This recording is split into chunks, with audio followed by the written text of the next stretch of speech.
Hello दोस्तों, स्वागत है आपका हमारे इस यूट्यूब चैनल पर। दोस्तों, आज हम दो बैलों की कथा का फुल समरी करेंगे। प्रेमचंद हिंदी साहित्य के सर्वश्रेष्ठ कहानीकार माने जाते हैं। उन्होंने लगभग 300 से अधिक कहानियाँ तथा 11 उपन्यास लिखे। जानवरों में गधे को सबसे बुद्धिहीन प्राणी माना जाता है। इसका कारण है उसका सीधापन और सहनशीलता। उसके यही गुण उसे ऋषि मुनियों की श्रेणी में ला देते हैं। उसके लिए लाभ हानि, सुख दुख सब कुछ बराबर है। गधे से कुछ कम सीधा उसका भाई भी है, जिसे बैल के नाम से जाना जाता है, परंतु यह कभी कभी अड़कर अपना असंतोष भी प्रकट कर देता है। इस कारण इसका स्थान गधे से कुछ ऊपर है। झूरी काछी के दो बैल थे, जिनका नाम था हीरा और मोती। पछाई जाति के ये दोनों बैल ऊंचे डील डौल वाले, देखने में सुंदर तथा काम में चौकस थे। दोनों में इतनी घनिष्ठता थी कि एक दूसरे के मन की बातों का अनुमान लगा लेते थे। वे साथ साथ रहते, खाते और विनोद के भाव में कभी कभी सिंह भी मिला लिया करते थे। वे एक दूसरे के काम का जोर अपने कंधे पर लेने की कोशिश करते। दिन भर काम के बाद शाम को एक दूसरे को सूंघकर दोनों एक साथ ही नाद में मुंह डालते और साथ ही मुंह उठाते थे। संयोग से एक बार झूरी ने दोनों बैलों को अपनी ससुराल भेज दिया। बैलों ने समझा कि उन्हें बेच दिया गया है। यह उन्हें अच्छा ना लगा। उन्हें ले जाने में झूरी के साले गया को बहुत परेशानी हुई। गया उन्हें आगे को खींचता तो वे पीछे को बल लगाते।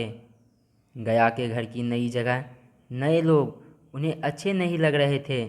रात को जब सब सो गए तो दोनों ने एक दूसरे की ओर देखा और जोर लगाकर मजबूत पगहे तोड़कर प्रातःकाल तक वापस झूरी के पास आ गए। झूरी ने चरनी पर बैलों को देखा। दोनों के गले में गड़ाव, कीचड़ में सने पैर तथा आंखों में विद्रोहमय स्नेह देखकर झूरी उनके गले लग गया।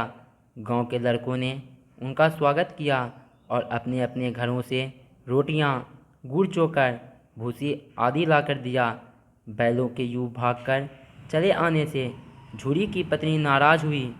उसने बैलों को खली चूनी चोकर खिलाने से मना कर दिया। झूरी ने सूखे भूसे में नौकर से खली डालने के लिए कहा, पर झूरी की पत्नी के डर से नौकर ऐसा ना कर सका। दूसरे दिन झूरी का साला गया बैलों को ले जाने फिर आया। इस बार उसने दोनों को गाड़ी में जोता और किसी तरह अपने घर ले गया। उसने उन्हें मोटी मोटी रस्सियों में बांधा। उन्हें खाने को सूखा भूसा डाल दिया। बैलों ने अपना ऐसा अपमान कभी ना देखा था, क्योंकि गया ने अपने बैलों को खली चूनी सब कुछ दिया था। गया ने अगले दिन उन्हें हल में जोता, पर बैलों ने कदम ना बढ़ाए। वह हीरा की नाक पर डंडे बरसाने लगा। यह देख मोती गुस्से में आग बबूला हो गया और हल लेकर भागा, जिससे हल, रस्सी, जोत, जुआ सब टूट गए। दोनों के गले में बड़ी बड़ी रस्सियां ना होती तो पकड़ में ही ना आते। गया गांव के दो आदमियों के साथ दौड़ा आया। उनके हाथ में लाठियां थी। मोती ने उनका मुकाबला करना चाहा, पर हीरा ने उसे शांत कराया। दोनों आदमियों ने हीरा मोती को पकड़ा और घर ले आए।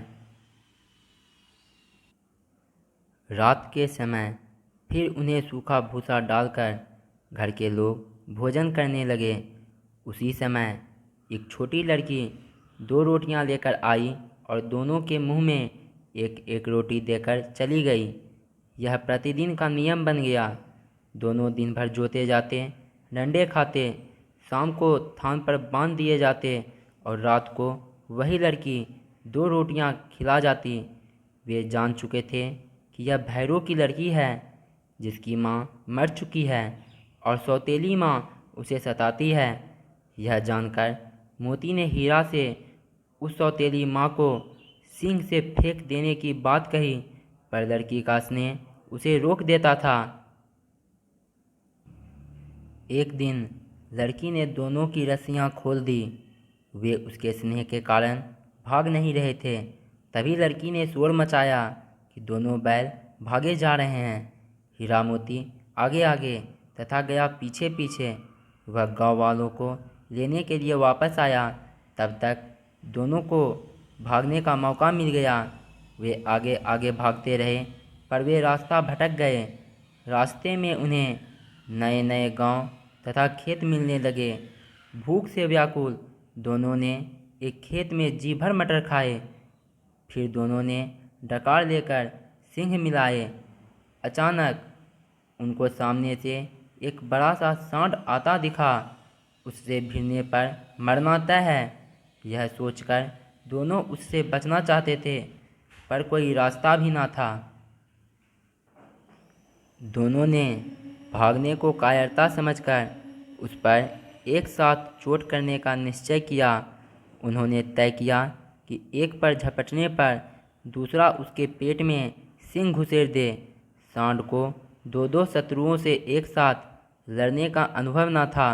जब उसने मोती पर हमला किया तो हीरा ने उसे रगेदा। सांड ने जब हीरा का अंत करने के लिए वार किया तो मोती ने उसके पेट में सिंह घुसेड़ दी, और जब मोती पर झपटा तो हीरा ने भी ऐसा ही किया। सांड बेदम होकर वहीं गिर पड़ा। तब उन दोनों ने उसे छोड़ दिया। आगे बढ़ने पर दोनों मटर के खेत में घुस गए। अभी 2-4 ग्रास ही खाए थे कि खेत के रखवालों ने उन्हें देख लिया। मेड़ पर खड़ा हीरा निकल गया, पर मोती सींचे खेत में था। वह भाग ना सका। हीरा भी लौट आया।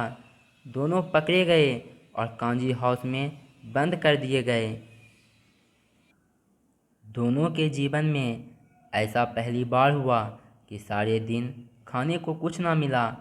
इससे तो गया ही अच्छा था।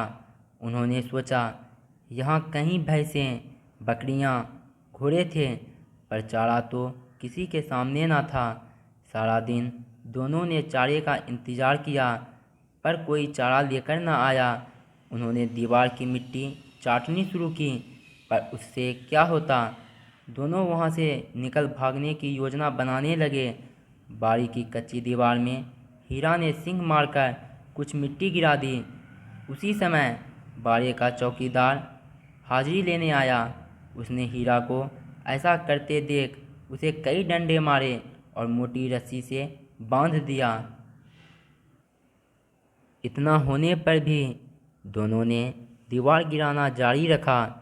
2 घंटे के बाद आधी दीवार गिर गई। यह देख पहले तीनों घोड़ियाँ, फिर बकरियाँ, बाद में भैंसें कांजी हाउस से भाग गईं, पर गधे अब भी वहीं खड़े थे। वे डर के मारे भागना नहीं चाहते थे।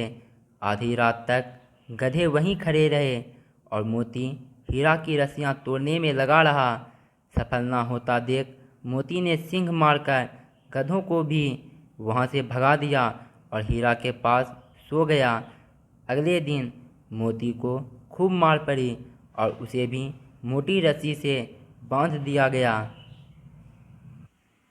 1 सप्ताह तक दोनों बिना चारे के वहीं पड़े रहे। वे बहुत कमज़ोर हो चुके थे। एक दिन बाड़े के सामने डुग्गी बजने लगी और 50-60 आदमी वहाँ एकत्र हो गए। दोनों को निकाला गया, पर ऐसे मरियल बैलों का कोई खरीदार न था। अचानक एक डढ़ियल, जिसकी आंखें लाल तथा मुद्रा कठोर थी, आया और उनके कुल्हों में उंगली गोद कर देखने लगा। यह देखकर दोनों अंतर्ज्ञान से कांप उठे। नीलामी के बाद उसने दोनों बैलों को खरीद लिया। डर के मारे हीरा मोती उसके साथ गिरते पड़ते भागने लगे, क्योंकि जरा सी चाल कम होते ही वह डंडा मार देता था। राह में गाय बैलों को हरे हरे खेतों में चरता देखकर उन्हें अपने भाग्य पर रोना आ रहा था। सहसा हीरा मोती को वह रास्ता परिचित सा लगा। गया उसी रास्ते से उन्हें ले गया था। वही खेत, बाग और गांव उन्हें मिलने लगे। उनकी थकान और दुर्बलता गायब हो उठी। उन्हें अपना खेत और कुआं पहचान में आ गया। अपना घर निकट देखकर दोनों तेजी से भागे और अपने स्थान पर जाकर ही रुके। उन्हें यूं आया देख झूरी ने बारी बारी से उन्हें गले लगा लिया। अब तक डरियल ने आकर उनकी रस्सियां पकड़ ली। यह देख झूरी ने कहा, ये तो मेरे बैल हैं।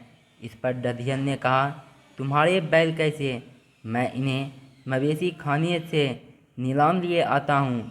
यह कहकर वह ज़बरदस्ती उन्हें ले जाने की कोशिश करने लगा। उसी समय मोती ने सिंह चलाया। डरियल डर के मारे भागने लगा। यह देख मोती डरियल के पीछे भागने लगा और उसे गांव के बाहर खदेड़ दिया। अंत में हारकर डरियल चला गया। थोड़ी ही देर में झूरी ने नादों में खली, चूनी, चोकर और दाना भर दिया, जिसे खाने में दोनों व्यस्त हो गए। गांव में उत्साह छा गया।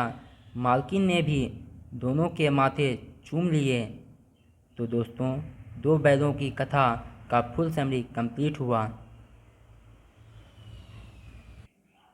आप दूसरे चैप्टर्स का भी समरी चैनल के प्लेलिस्ट में जाकर देख सकते हैं।